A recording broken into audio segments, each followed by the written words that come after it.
सुंदर थी, बहुत प्रसन्न थी, हमेशा हंसती थी। मुझे अब भी याद है।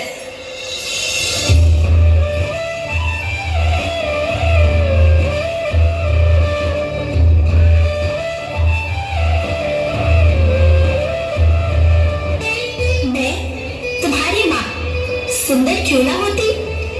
मुझे तो सुंदर होना ही था, क्योंकि बीते जमाने में आप मेरे बच्चे ही तो अपनी माँ के रखवाले थे। आप लोग प्राकृतिक खेती करते थे, और फिर हमारी सभ्यता में तो प्रार्थना भी धरती कल्याण की है। ओम द्यौः शांति, अंतरिक्षः शांति, पृथ्वी शांति, औषधयः शांति, वनस्पतयः शांति। ओम शांति शांति शांति से मनुष्य धरती की गोद में रहता आया है।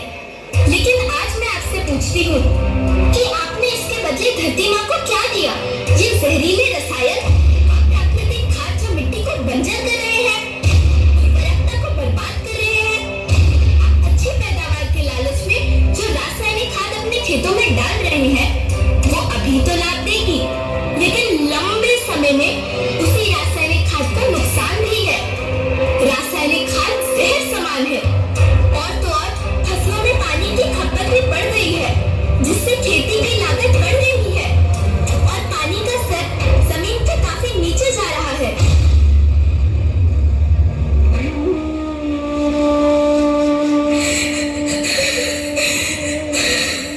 बच्चों, मैं तुम्हारी माँ हूँ। मैंने तुम्हें सुख से जीने के लिए पर्याप्त संसाधन दिए हैं, पर तुम्हारे लालच की पूर्ति के लिए नहीं दिए। ऐसा लगता है कि थोड़ी सी अधिक पैदावार और अपने लालच के लिए आप सब अपनी अगली पीढ़ी, अपने बच्चे के भविष्य के बारे में सोचना भूल गए हैं। सोचो, क्या तुम अपने बच्चों को ऐसे खेत देना चाहते हो जो बंजर हो?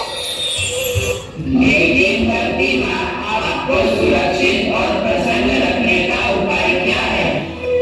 धरती एक, परिवार एक, भविष्य एक। इस मूल मंत्र को आत्मसात कर लो।